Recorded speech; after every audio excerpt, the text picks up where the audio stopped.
Hello everyone, thank you for joining our today webinar. Today our topic is how to beat Scandinavian defense with white pieces, because I play e4, that's why I know how to react to many openings against e4, and today I would like to share how to play against Scandinavian defense. Okay, I'm going to stream this webinar to YouTube. I will also record the webinar, and after the webinar, maybe the day after the webinar, I will publish the PGN files into our chess.com group that is called Tricks of Chess.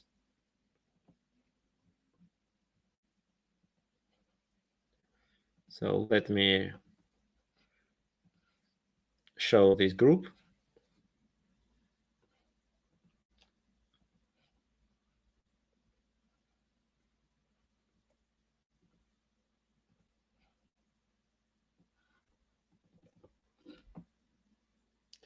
So this is our group on chess.com. This is the link. You can become a member. There should be no restrictions, so just click and join. And here you see activity. And for example, last time when I conducted the webinar how to play against London system, then in a few days I uploaded a PGN, so you can click.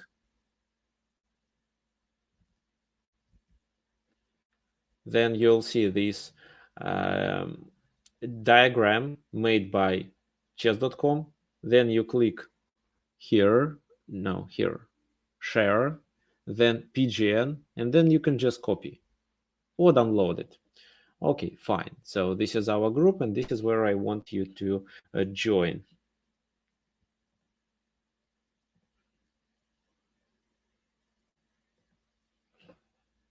So once again, the link to the group is here.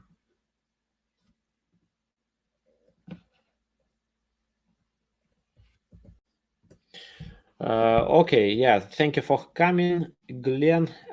Is it your first time on the webinar? We have also another, so Nicholas and Carlos, and of course Anirudh. Okay, perfect. So guys, where are you from?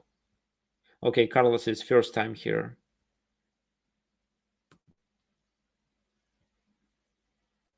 From Spain. Okay, perfect. I'm actually, Carlos, I'm traveling to Barcelona in the early April.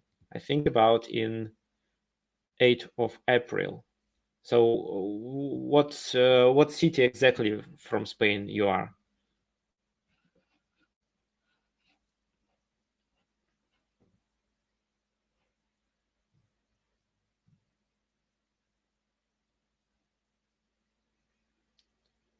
Ah, from Madrid. Okay, Nicholas, you are from Malaysia, and it's 11 p.m. Yes, I see. And I live in Novosibirsk. It's 10 p.m. So I'm just 1 hour behind. But I decided to conduct such webinars at this time because Americans can join, and of course, all European countries. Okay, fine. One more thing I want you to know before we start the webinar, maybe it will be okay. Just another option that I added. So these webinars are free, but if you want to support me, you can click on this link on Patreon.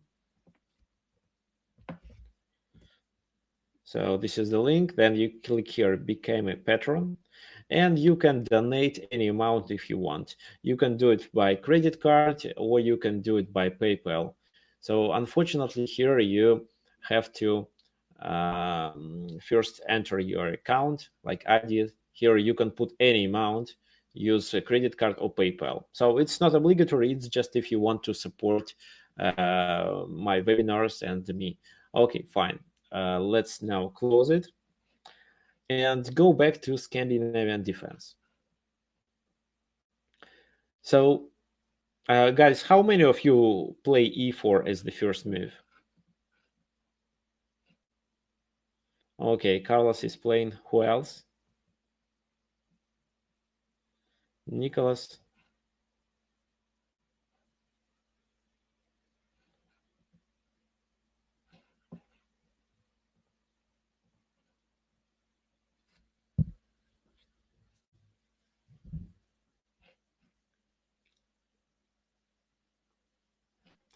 Okay, fine. So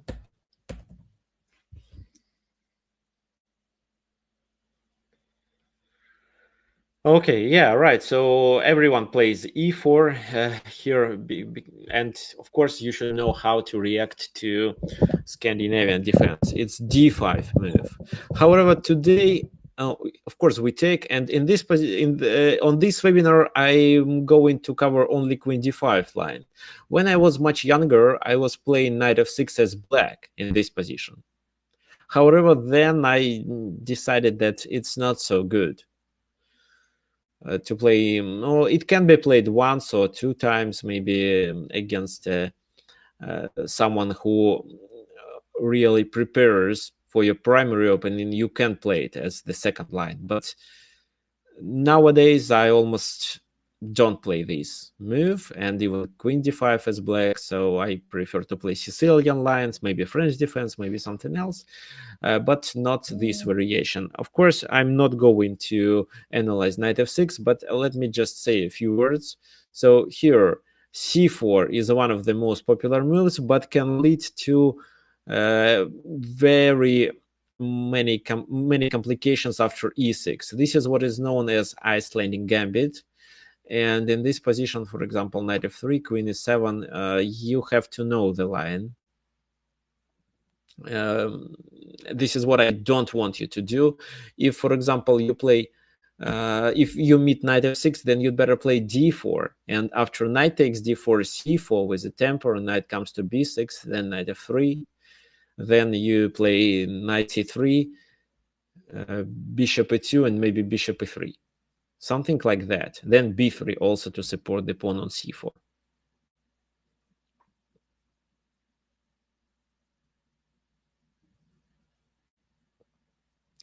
So I just want you to know that maybe this is one of the strongest continuations. So, and Carlos said he plays knight f6, bishop b5 check, and after bishop d7, what do you do?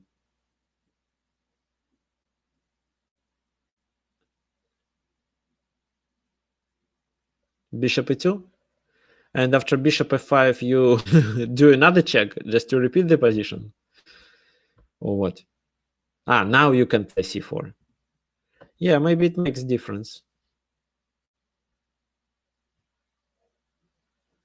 Now c4 and e6, and the bishop is already on e2. That makes sense. Yeah, I think it's clever enough. Okay, so bishop b5 is another popular. You develop. Okay. You mean knight f6, but then he just takes here. And then we came to the position that we analyzed with the bishop on e2. So here we can play c4. If we play c4, then knight b4, and no, it doesn't work. Sorry. Let's go back. So c4 doesn't work, but maybe c3 and d4 should be played. Okay, anyway, so as for me, I suggest you here to play d4 and then c4 with a temper. However, today we are going to cover only queen d5 line. And of course, all of you know that here the main move is knight c3. And there are three strong moves for black in this position, three main continuations. What are they? Who can tell me?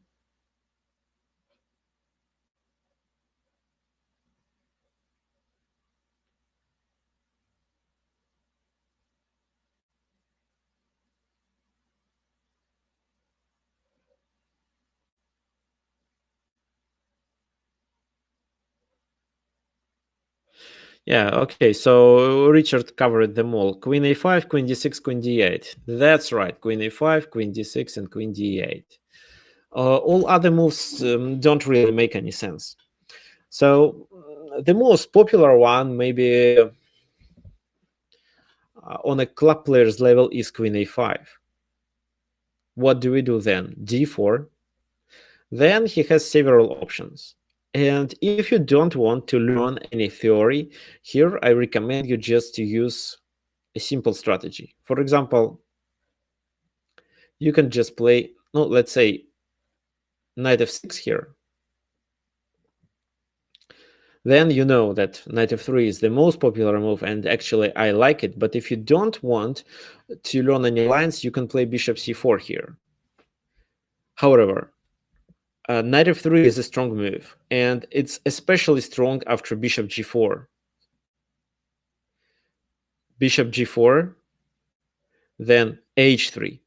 If he takes, it's fine. The queen is attacking on b7, and we can play bishop e3, bishop d3, castle queenside or kingside up. It depends on you.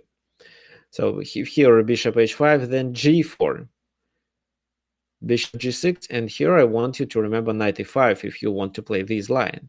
Why knight e5? Because this move attacks this and bishop first, but we are not going to take it immediately. We want to take it in case if he pushes the h pawn, because if then we ruin his pawn structure and make many weaknesses, especially in his light squares. So knight e5. The second idea is to play knight c4, so to take on g6 in case of h6, and to play knight c4 to threaten the queen. For example, if knight d7, then knight c4, and the queen is into trouble.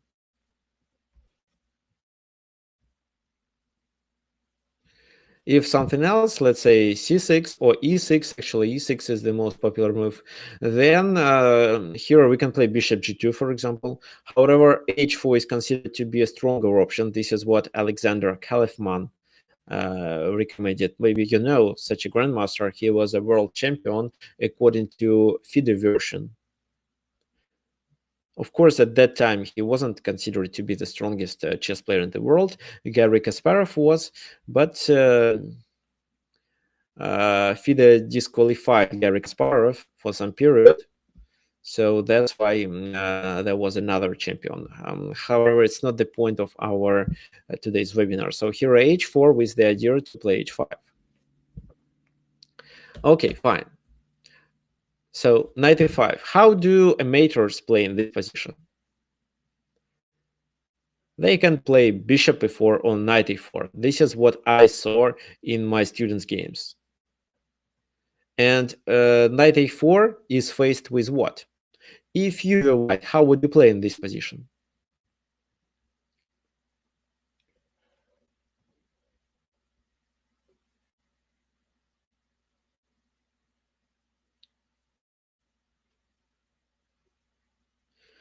Bishop d3, and what if he takes? So bishop d3, he takes. What's the idea of bishop d3? Oh, however, you can play bishop d2 after. No, you can't. Queen d2. But I don't think it makes much sense. No, there is a much better move. Bishop d2. If bishop d2, then knight d2 and he is fine. Okay, in this position, you should play queen f3. Why?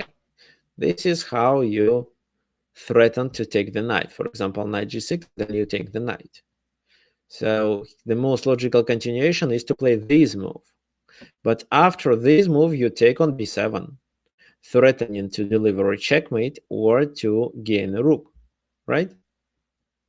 And here we are not afraid of any knight's moves because this move is faced with bishop d2, and same thing, the rook and c8 square both are hanging. If knight e4, then instead of playing bishop d2, because bishop d2 is faced with queen d2 checkmate, just b4 with a temper. Instead of b4, we can also play c3. Maybe, yeah, c3 is a better option. c3, and so he can't really do anything. He can't defend against two threats simultaneously.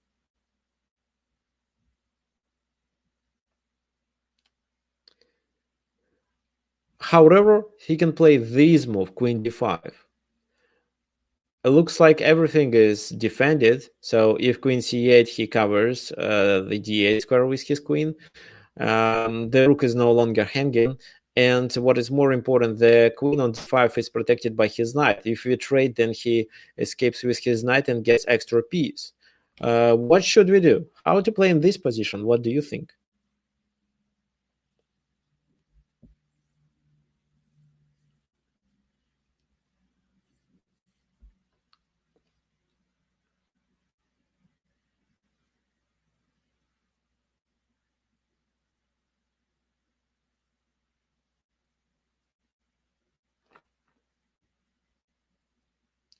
Bishop b5 check, correct. Why bishop b5? Because if knight takes, the queen is hanging. If queen takes, then queen c8 is a checkmate. What to do? Play king d8? Maybe. Looks like king d8 is the only move.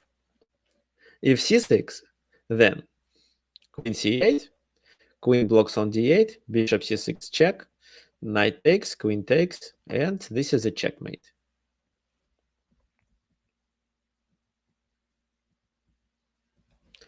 So looks like king d8 is the only move. Then, in this position, the most strongest continuation is bishop c6. With attacking the queen at the same time, we stop the c-pawn. What this move gives us? He plays this move, queen d4, threatening with a checkmate, so that we have no time to capture the rook, but we play this move, bishop e3, sacrificing a knight. He has to take the knight. Looks like there are no other good moves with the queen. And then we take on e8. And now this is a checkmate on b8. And the only thing he can do is to play with the e-pawn to be able to escape with the king. Then queen b4, another check. Queen d6 is faced with bishop c5, for example. And what can he do? He can just go back, I believe.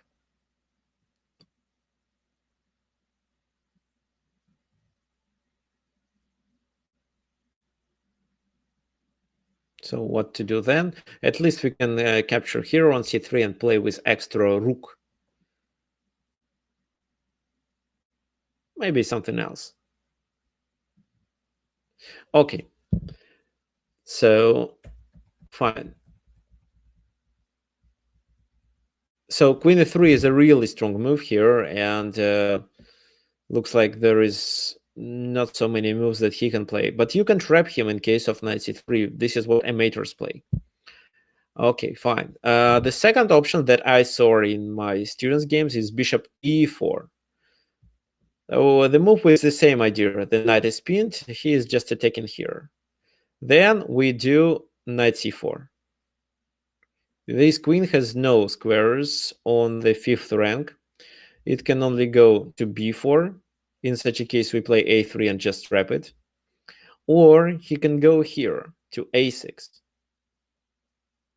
If so, then we have two good moves, knight d2 and knight a3 with a tempo. Knight a3, queen goes to e6 or d6, doesn't really matter. So let's say e6, then f3. This bishop is hanging. If bishop c6, then we just fork him because we have 3 defenders. So he plays this move. Then f4 with the idea to trap. He has to go back. Then what do you think? How to play?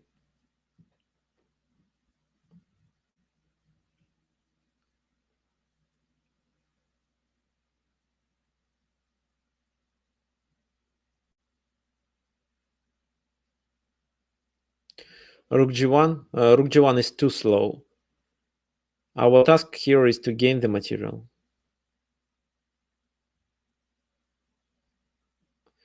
f5 makes sense, but no, knight takes e4.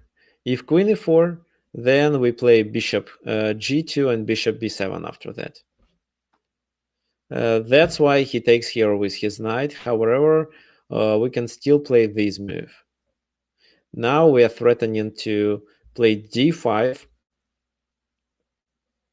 and if queen g6, f5, and gain this knight for free.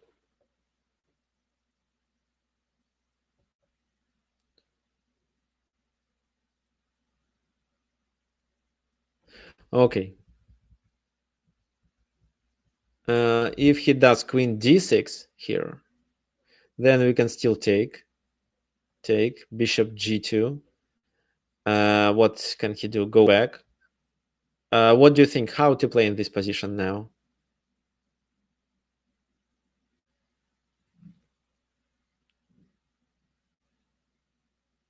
Bishop b7.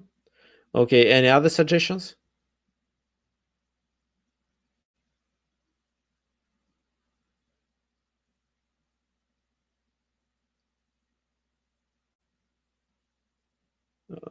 Okay. Okay, guys, who can tell me why bishop b7 doesn't work? It's a bad move, actually. You shouldn't take the b7 pawn. At least now.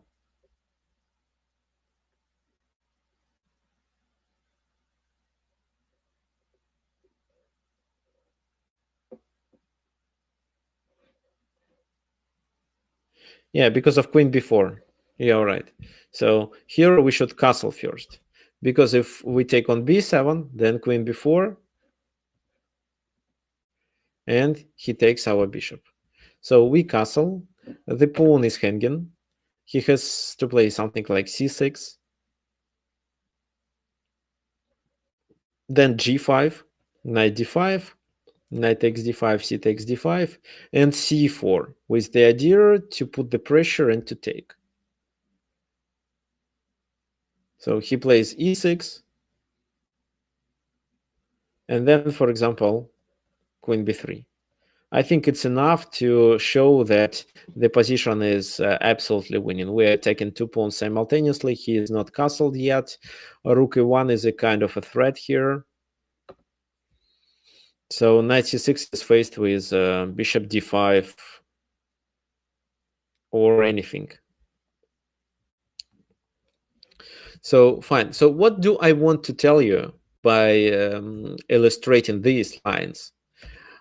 I want to show you that you should play aggressively against Scandinavian defense, especially in the variation of queen a5. Because if you just do some ordinary moves like bishop e2, knight c6, castle, then after he castles queenside, you're in trouble. The pawn is hanging. If this move, then after e5, you lose the pawn. And he applies his main idea to attack the center and to attack on the king side. Even after h3, in some positions, h5 works. So that's why you should play aggressively.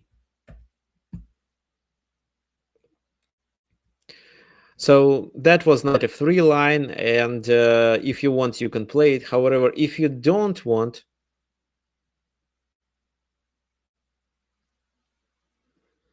to play knight f3, and you just want to learn one line, I suggest you bishop c4. And bishop c4 is actually the strongest continuation for c6, because c6 is one of the most popular moves for black. He just wants to escape with his queen. That's the idea. Okay, so this is the question. Okay, so Richard, often black plays e6, right? So this is what we are going to analyze. That's why I suggested bishop c4. And there is a question by Nicholas. Nicholas says, why can white play b4 after queen a5? You mean in this position? And what if he takes? So here knight d5 doesn't work, at least because of queen a4 check or queen a5. No, so knight d5, queen e4, and knight has to go back to e3, for example. We just lost the pawn for nothing. Okay, queen a5, d4, then let's say knight f6, and bishop c4. c6. This is how people usually play in this position. And if you play bishop c4, then knight f3 is not the strongest continuation, because after this pin, it's a little bit difficult to play. However, according to the statistics, knight f3 is the most popular move, but again, it requires some knowledge. I recommend you to play this move. So then what? He has two options, bishop f5 or bishop g4, but it doesn't really make any difference. You apply the same strategy. Let's play bishop g4. Then you castle. He plays probably e6. You play f3. He goes with his bishop, doesn't really matter where, let's say f5. And then you play this move, knight g3. Of course, it's not in black favor to trade his bishop for a knight. That's why he plays bishop g6. But then you play f4 with the idea to push the pawn forward. So that was bishop g4 move. If, for example, he plays bishop f5 here, the move that doesn't really change anything, then we get the same position, but with a different move order. Instead of playing f3, we play f4 in one move. Then what? Let's say knight, bishop d6 here. Bishop d6. This is what I usually meet. What do you think? Okay, just let me answer the question. So bishop g4. The question is, why first castle and then f3? I think there is no big difference what to do first, to castle or play f3. I prefer to castle first. Why? Because I believe this is definitely in my favor. This is definitely in my favor. Yeah, the bishop is much better than the knight, and I can play f3 anytime later I want. So let's go back to the position we analyzed. And what do you think? What do we want to play now?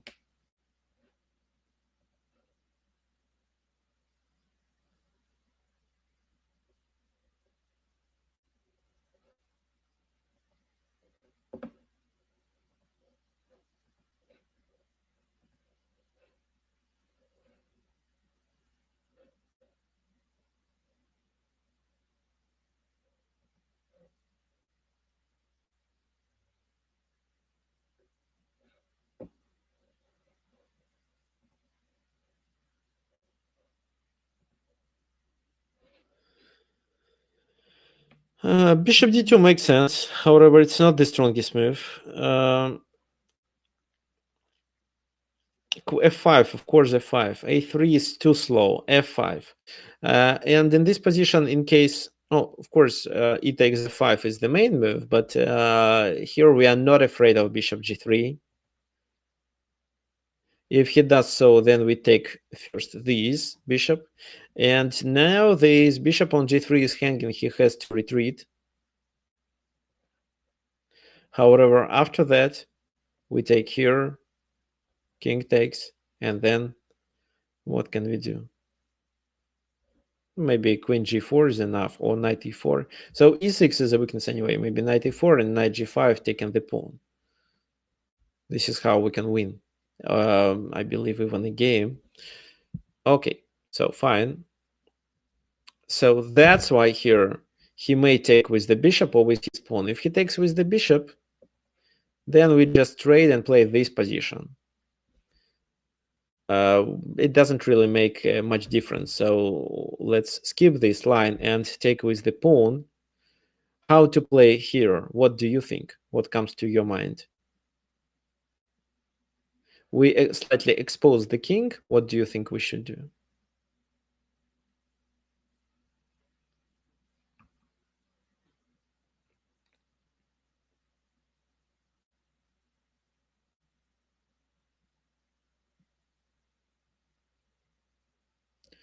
Okay, so any route suggests rook e1, check. Any other moves instead of rook e1? Queen e2 check, bishop g5. So bishop g5 allows him to castle, I think.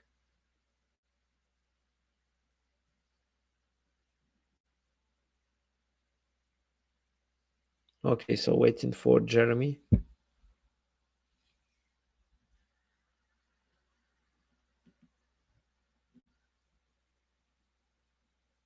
Yeah, I see. So we may take on f6, and then there will be a triple pawn on the f file. So bishop g5, key castles we take, and yeah, the position is really bad for black. That makes sense. But here queen e2 check is the best move. So why not with our rook? Because we need to keep the rook on the f file to attack the f5 pawn. Here, if king d8 or king f8, we just trade a bishop pair and continue playing this position strategically. For example, king f8, bishop f4, bishop takes, rook takes. Then after this move, maybe this, and then knight f5. Anyway, we gain this pawn. Oh, he can does this. We play queen f2. And then we take here anyway. Something like knight g4 isn't a problem. Why? Because we can just sacrifice here and then take on f7. But what to take with? What do you think?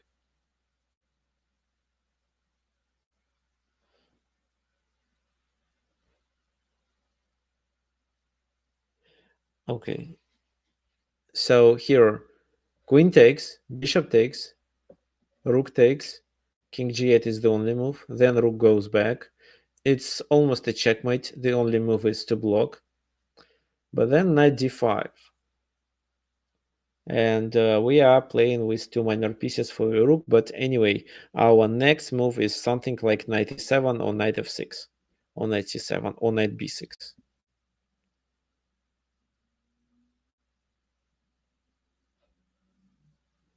So, for example, g6, knight c7, king moves. Let's deliver a check. King h6, take the rook, and then take the knight. So the game is over.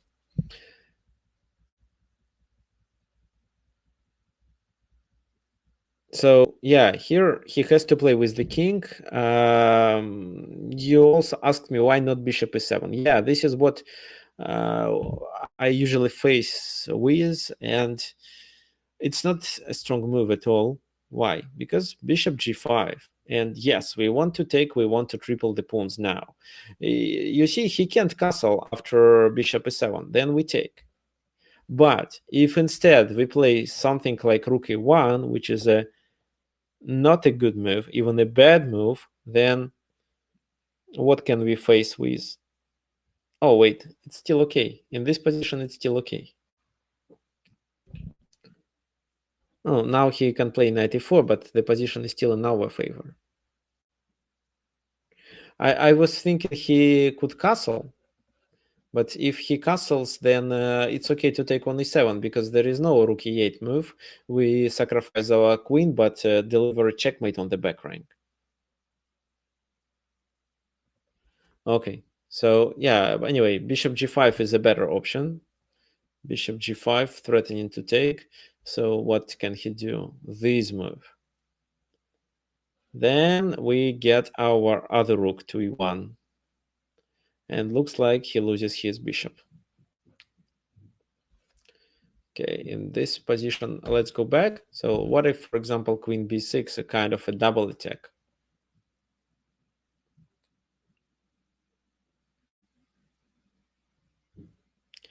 What do you think we should do?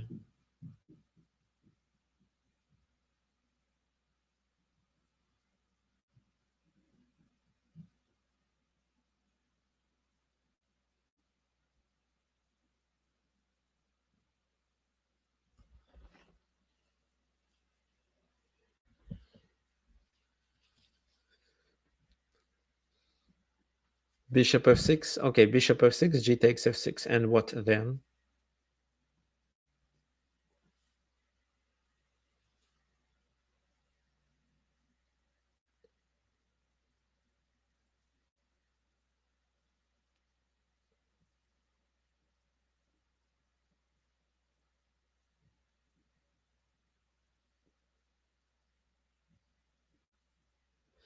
Yes, right. Rook a to e1. And even if he takes here with a check, we can just escape. What can he do? Let's say this move, then queen f2 or d2. So queen c7, knight f5, he takes, queen takes f5. And our next move is queen takes f6. Or we can also do these. So it's a winning position. Even if we don't win immediately, we win later. So let's say rook g8. Now rook g8, queen h7 can be played actually. What can he do? Let's say what if these move?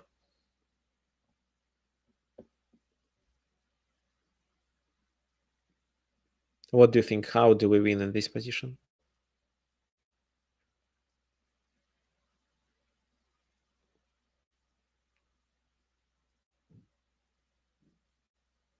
Because the next move he wants to play knight e5 and block the file. Queen h5, I think still knight e5. So queen h5, he plays knight e5. And if rook takes, then queen takes. And if queen f7, king d7. And then he escapes. So no, I think queen h5 is a wrong move here.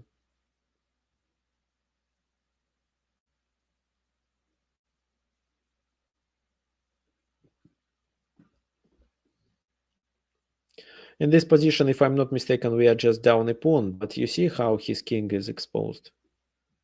There is a tactical solution that we can apply to be able to get to his king.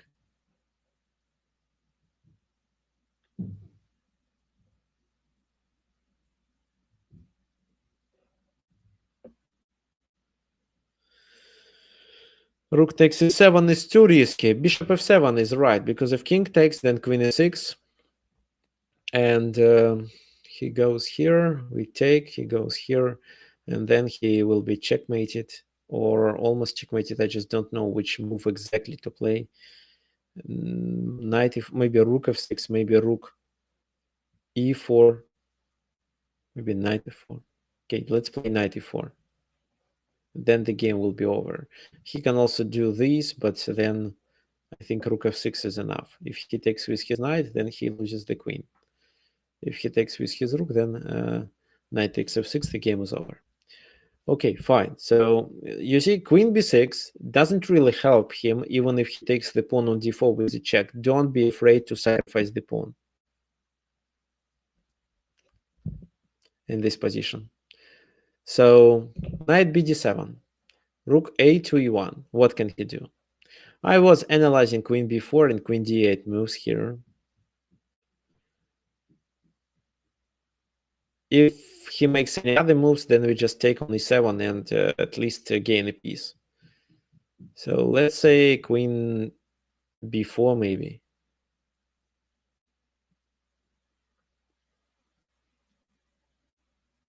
What do you think? How to continue?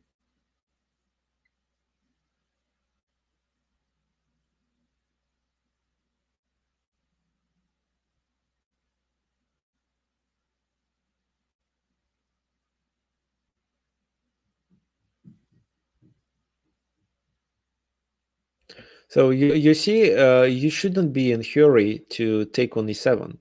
You can just wait because he can't really get rid of this pin. If he castles, we take immediately.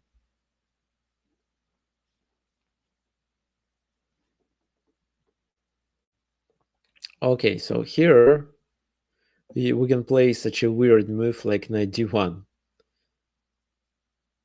What's the idea? To play c3. So I can't really come up with a good move for him. So knight e4 doesn't work in this position. If so, then c3, queen d6. Then bishop e7, queen e7, and knight f5. And now his knight is pinned.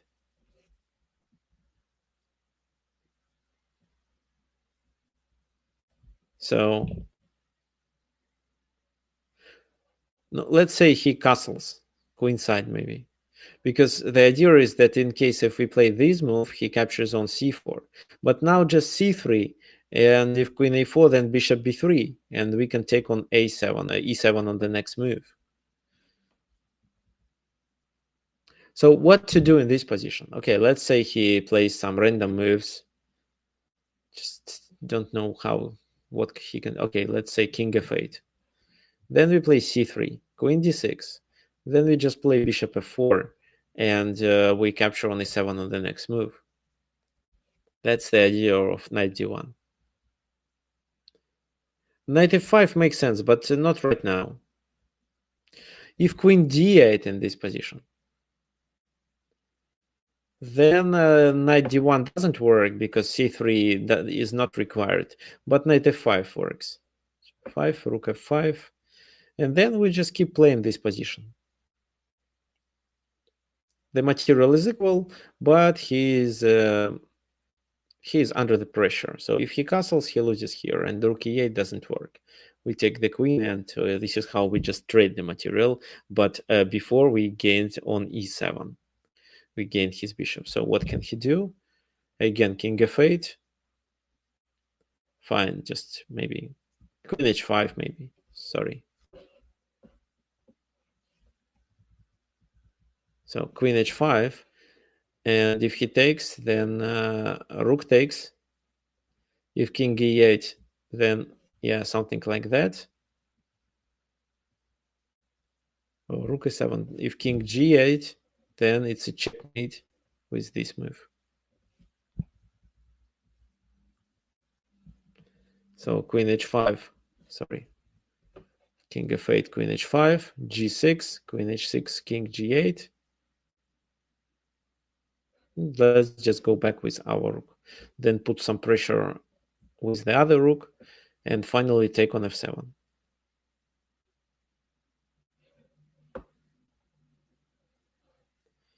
So let's go back. For example, like this. Here we can sacrifice and then just rook ef1. And in this position, he can't really do anything to stop us, to prevent us from taking. What the hell is going on? Okay, sorry. So here we just take.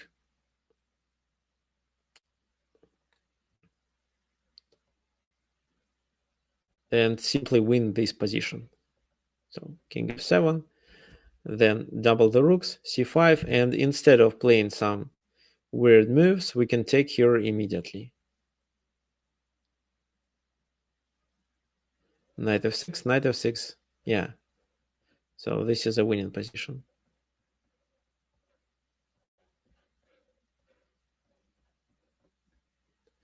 For example, queen f4, then we make several checks.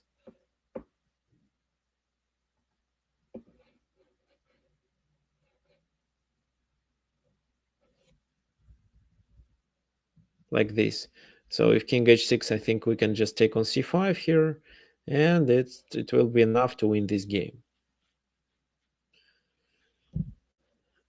Okay, let's go back to the position that I want you to remember.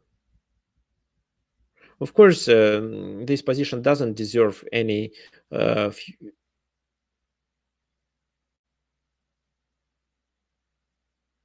okay, so this position doesn't deserve any future analysis. You just remember that after bishop g5, it's difficult for him to get rid of this pin, and your task is just to put the pressure. Even if you don't win any material, you keep the pressure for the entire game. And soon he makes a mistake. Okay, so let's go back. So what I want you to remember, if you want to play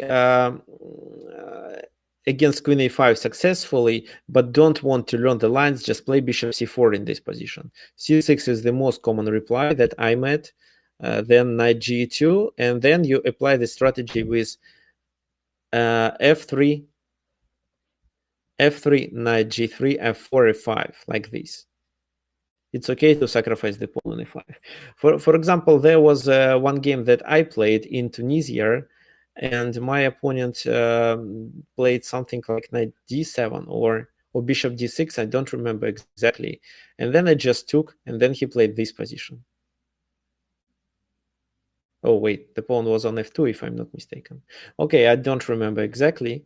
Maybe it was a different line. So, I mean, no, it was the same. I think it was like this.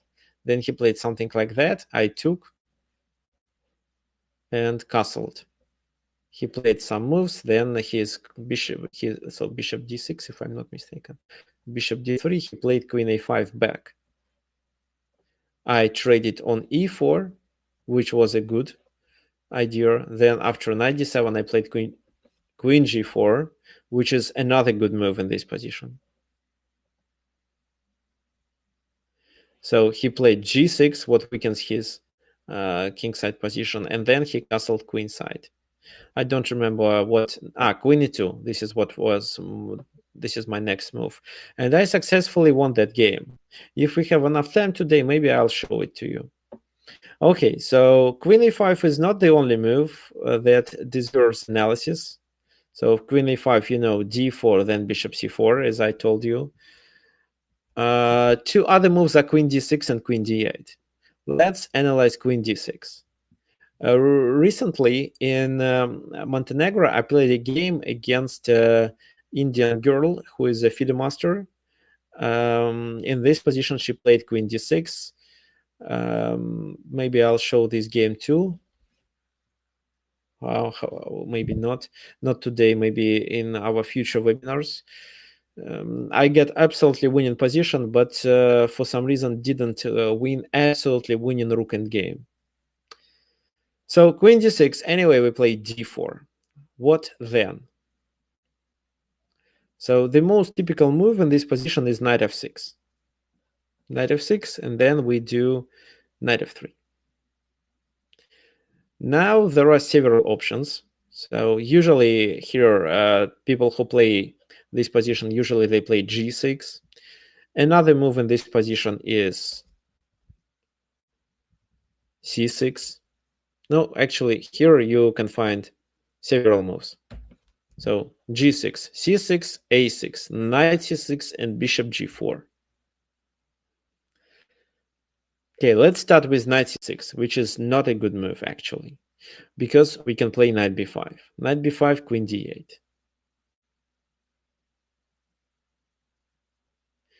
Okay, let's just go back.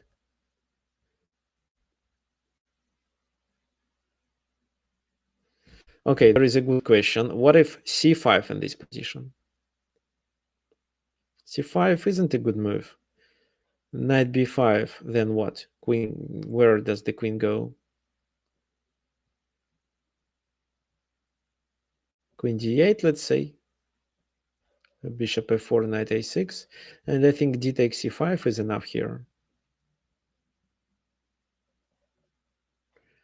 Queen takes, rook takes, so he's playing without a pawn. E6, then maybe b4 is enough. because it's not hanging with knight because of knight c7. And something like that can be just faced with bishop d2. And we are playing with extra pawn. Okay, so c5 is a mistake and loses immediately. At least loses the pawn. So if knight c6, then knight b5, queen d8. And in this position, the strongest move is d5. Why? Because if they take, we take, and finally we take on c7 and gain a piece for a pawn. So knight b4, c4 then, c6 for example, d takes c6, and knight d4. So c5, then a3. And this position is in our favor, because if he takes, his pawn on d4 is a weakness. For example, e5, then just c5. I remember this position I analyzed. And if e4, then he loses on d4. If not, then he is likely to lose on e5 soon. Here I also want you to notice that a7 is a weakness.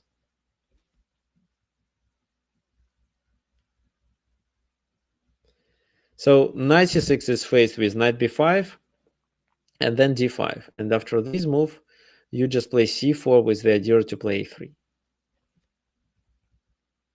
What else? Bishop g4, for example. Bishop g4 in such positions is always...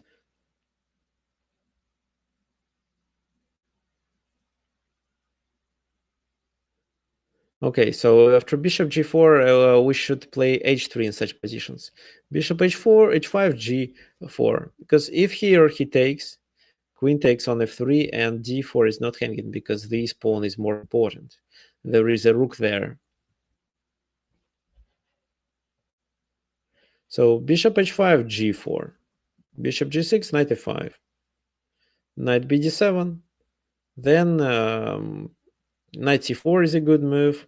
However, knight g6 is a better option than just bishop g2. We have the space in the center. On the king side, b7 is a weakness. And after c6, then we have a choice to play d5 or to castle first. According to what I know, d5 is the strongest move. Then he takes, we take, and then his b7 is a weakness. And if here he castles queen side, then we play bishop f4. So e5, bishop a3, and his king side is exposed. Even if we trade the queens, our bishop pair is much stronger than his two other pieces. Okay, so bishop g4, after bishop g4, you should react with h3. There was a good question. Why do they play knight f6? Why not knight c6? Knight c6 is a terrible mistake and loses immediately. Knight b5, queen d8, bishop f4. And the game is over. The only move he can play here is e5. If so, then d takes e5, for example, and at least he loses a pawn. Maybe even several pawns. Okay. So knight f6, knight f3. We analyze knight c6 and bishop g4. a6. Some people play this move.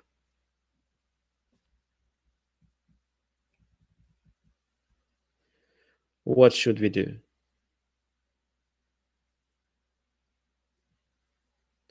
Here we can play several options, but I believe this move is played with the idea to gain a temper if our bishop is here. So that's why maybe g3 and bishop g2 is enough here. So bishop g4, bishop g2.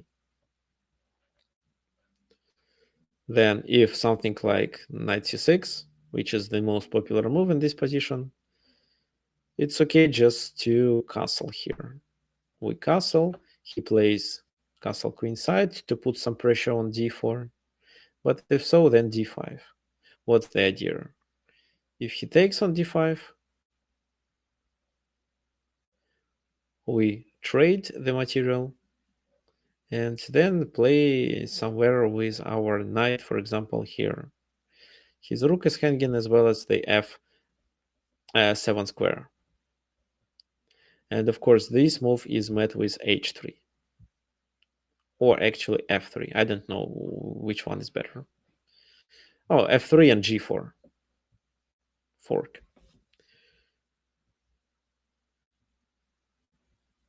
If here, instead of taking, he plays this move, which looks logical, then queen e2. And he has to take.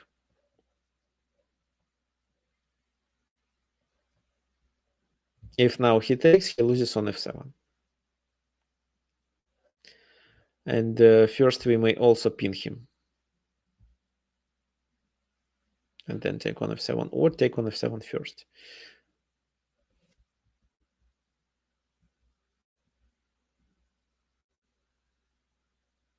So queen e2 is... Okay, no, queen e2 is not the strongest move. Bishop f4 is much better. Knight f3, bishop f3, and then bishop f3, queen f3. Then he has to play with his queen, and here we gain more space. This is the idea. He can also do this. Then we take en passant. He queen takes, and we just keep attacking his queen side, of course. So a6 is not so popular, actually.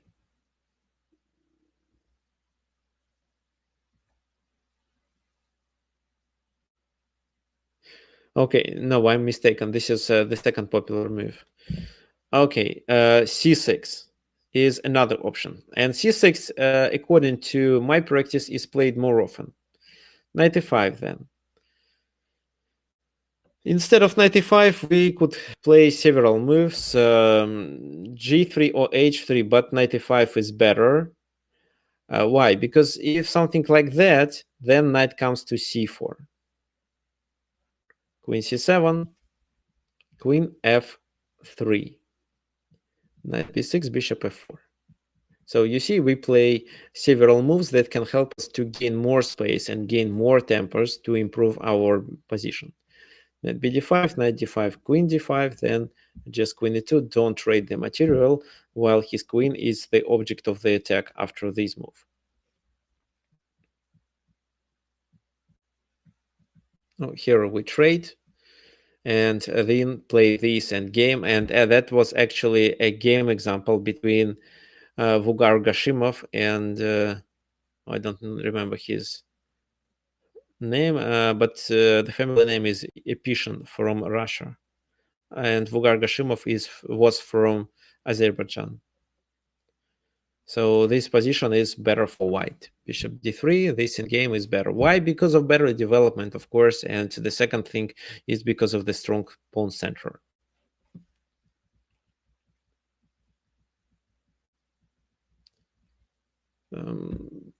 So if you meet here knight d7, then play knight c4. If what else? Bishop e6 can be played. Bishop f4 with the idea to apply discovered attack, something like that. Of course, queen d8, but then queen d2, and you castle queen side. I like to play these positions because here we have a straight attack on the king side, and we can also play bishop h6 to get rid of his dark squared bishop. He takes, then we take with the bishop. And now we can play g4, h4, h5, and so on. So maybe not immediately first, maybe some kind of king b1 move, or maybe immediately g4 and something like that. I just want him to castle king side to start the pawn march. Okay, so let's go back. There was another suggestion after knight bd7 to play f4. That makes sense. Knight b6, g4. Yeah, it's a little bit risky, but at the same time, it makes sense. Yeah, this is how you gain the space. Maybe it's even better than what I suggested. Actually, now it looks better. Okay, let me promote this line. So yeah, when I analyze this position, I of course covered several lines to play. Yeah, maybe f4 looks even better. I know that bishop 4 also exists, but f4 and if knight b6, then g4 to gain more space. So again, this move shows us that here white has to play aggressively.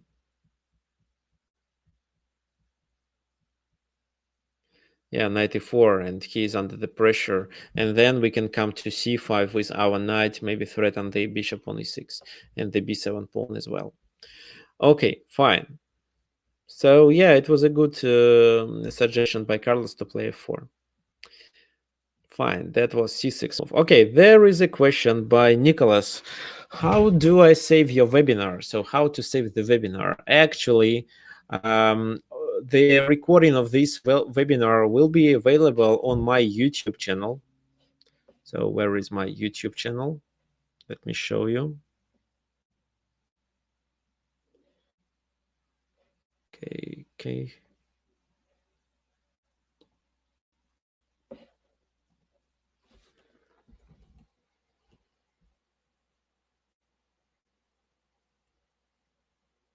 No, that's not this link. Just wait a second. Let's find it. Okay. So this is the link to my YouTube channel.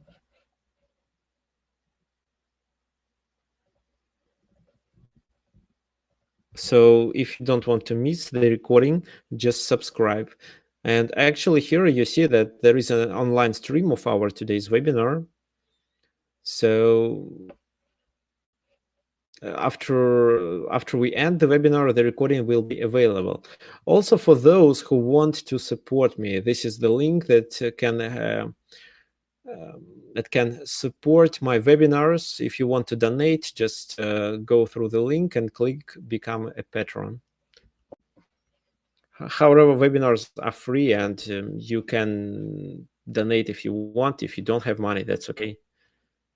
Just keep attending my webinars. Okay, fine. Let's go back to the line that we are analyzing today. So c6, knight c6, a6, bishop g4, g6 is the last option to cover. Knight b5. Here he has two moves, queen b6 and queen d8.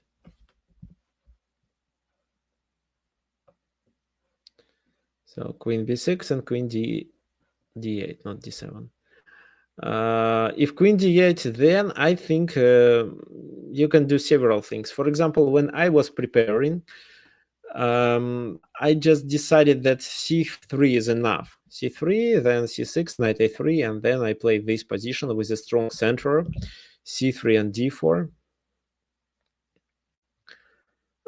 What to do here? I can just show a few more moves. Knight c5. So what do you think? Of course, white is better because of more space and the strong center. And actually, there was a game between Magnus Carlsen against Tigran Petrosyan. They played on chess.com 4 years ago in 2016. And of course, Magnus won in that position. However, if you want to play aggressively, after this move, instead of c3, c4 can be played. C6, knight c3, bishop g4, bishop e2, like it was in the game between Fabiano Caruana and Hikaru Nakamura in Paris in 2019, so 1 year ago. And of course, Fabiano Caruana won that game. And not only because this position is better. So what happened? Bishop g7, h3, and when g6 is played, h3 is a really strong move because it forces to take. There are no options to escape. Oh, bishop h5 doesn't make sense, and bishop on f5 is sometimes the object of the attack. So bishop f3, bishop takes, and then in this position, white has a bishop pair, and the position looks better. So after queen d8, you can choose what to play. c3 or c4. Depends on your style. However, it's more common when they play queen b6. And if queen b6, here I decided, again, here you have three moves. Knight a3 with the idea to play knight c4 with a tempo, then c4 and a4, the move that I prepared. So then what? Looks like c6 is almost the only move, then a5. Queen d8, knight goes back to c3. What did we do with this move? We just gained more space, and we keep in mind the idea to play a6 later because it helps us to weaken his queen side and make the c6 pawn a weakness. Bishop g7, bishop c4. Castle h3 to stop bishop coming to g4. Actually, guys, who knows what if bishop g4 right now? What should we do? What do you think?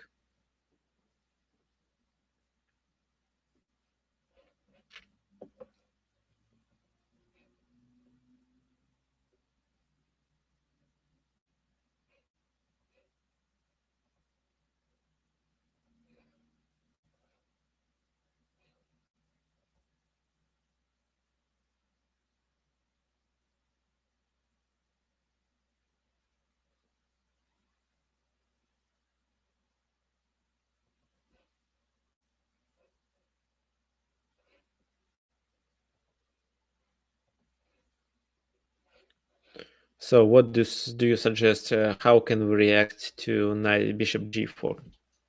In this position, we have a very strong move.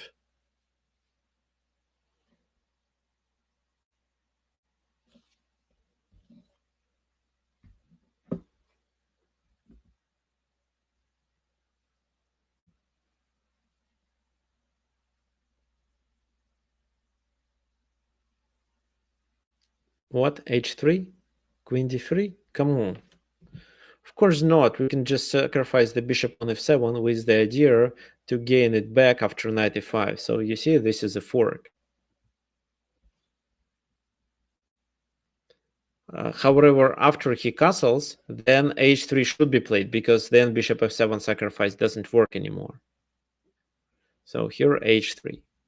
Then let's say knight a6, for example, bishop f4, b5, then we take en passant and play this position, which is in our favor again because of the control over the center. So we located bishops on good positions. And black position is a little bit passive, but he can still keep playing it. No, this is not a good move because then knight comes to a4, for example, and can later come to c5.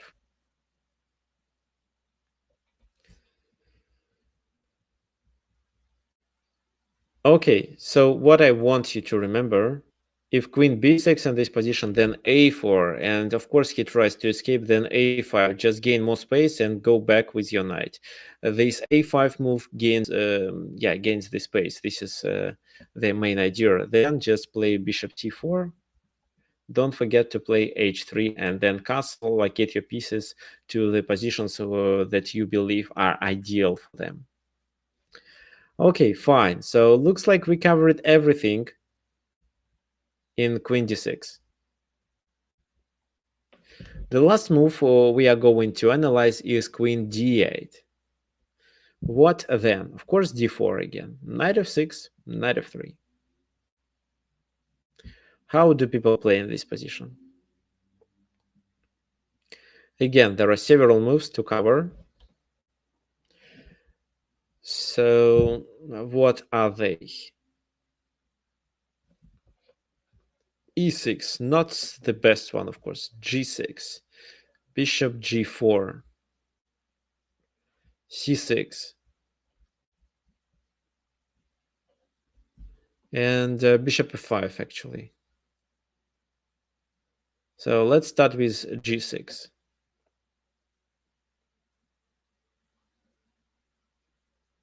Then here you can play bishop c4 first, or maybe h3 first, and then play bishop c4. Castle, you castle, then a6. But of course, you'd better prevent any queenside activity.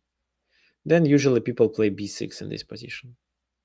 Rook e1, bishop b7. How to play in this position? Maybe knight e5. What else? Bishop f4 or bishop g5.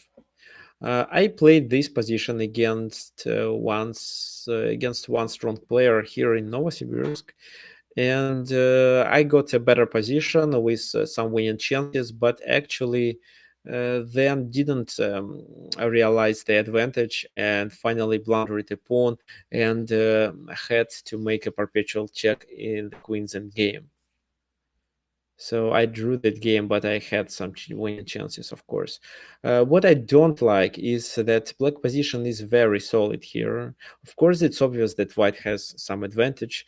White pieces are located much better, but it's not easy to play it, to realize this advantage in such positions. Okay, let's go back. So g6, what else?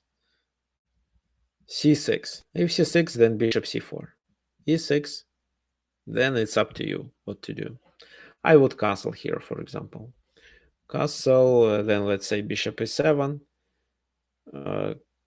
queen e2, then bishop f4. So, for example, he castles, bishop f4, bishop g5, up to you. Then knight bd7, e4 makes sense as well. Rook a d1 is good. So just centralize your pieces and be ready to play knight e5.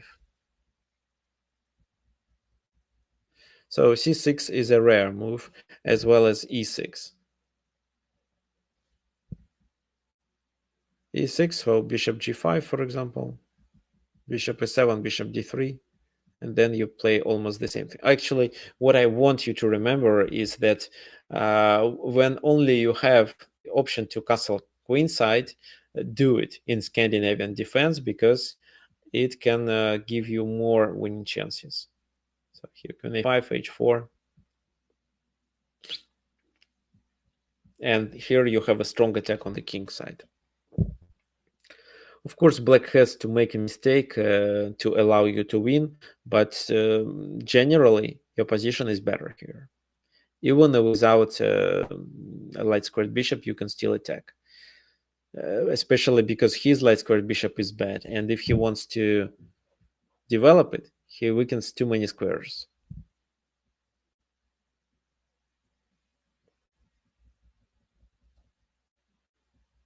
So c6, e6, g6, this is what we analyze. Bishop f5, knight e5. What's the idea? We want to play queen f3, actually. It's a double attack. That's why here, for example, e6, then g4, and h4, and on the next move, bishop g2.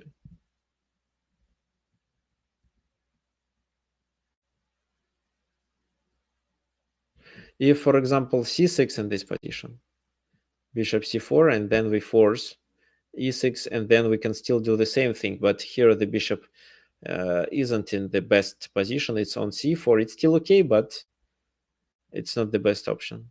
Then f3. Why f3? To support the square.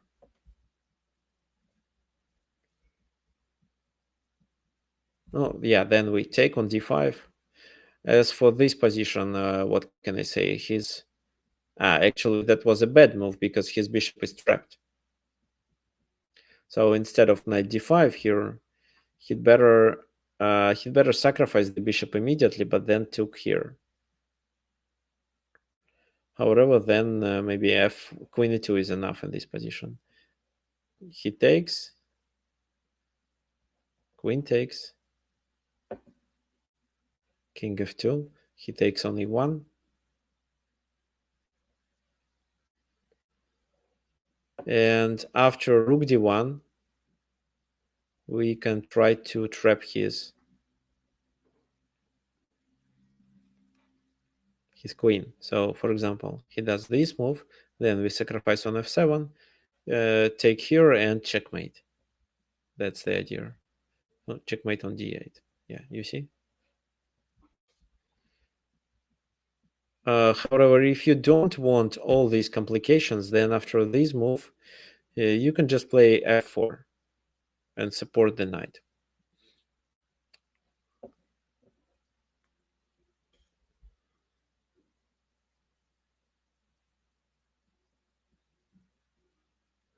Okay.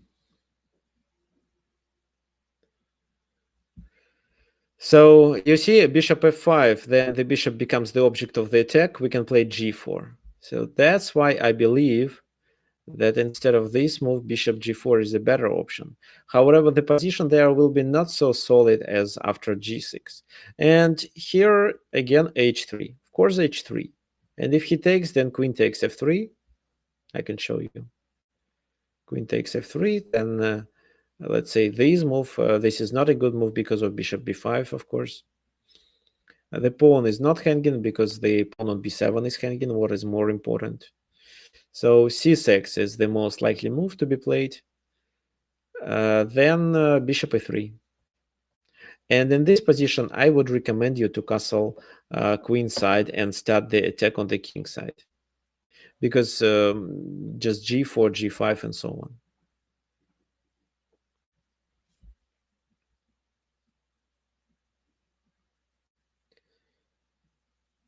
So h3, bishop h5, then g4, bishop g6. And then how to play? What do you think?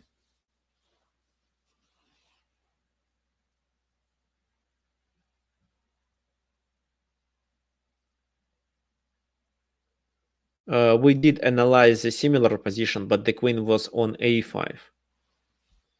The queen was here. So, and how did we play? Knight e5. Yeah, we can also do this move and even in this position. So knight d7. Then queen e2 is okay. Knight g6 is a good move too. Oh, it's for me. I like queen e2 more.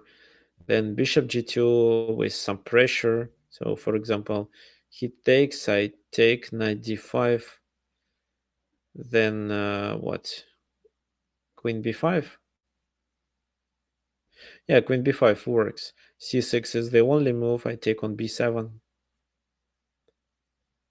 With a better position, c6 is hanging as well. And actually, bishop b5 can be played in some of the lines. Rook c8, for example, knight d5. And after c takes d5, just bishop b5, the game is over. Because in this position, queen d5 doesn't work. He loses the rook. So he can play only this move.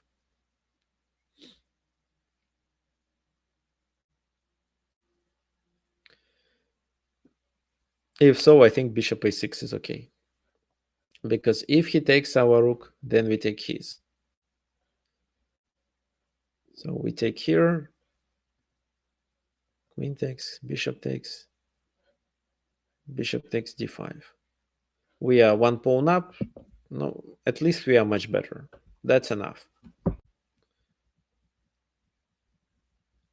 Okay, so that's all what I wanted to show you today. And as I believe queen d8 is the strongest continuation. And after knight f3, g6 keeps black position solid, while white is still better, but it's difficult to win black in that position, especially according to my experience. No, this is what can I say, not only because of Grandmaster's games analysis, but also because of my experience. So something like bishop g4 is always faced with h3 in Scandinavian.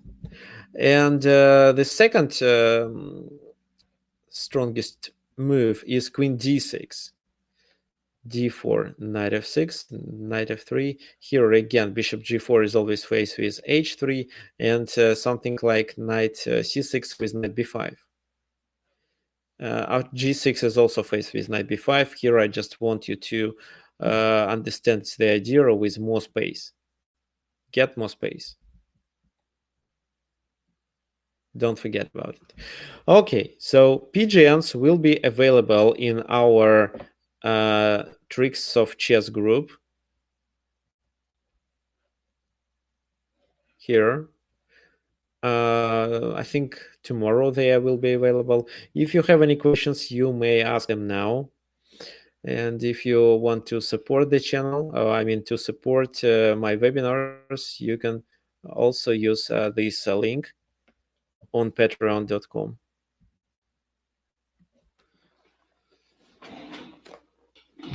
Okay, thank you. Thank you for attending the webinars. Don't miss our next webinar next Sunday.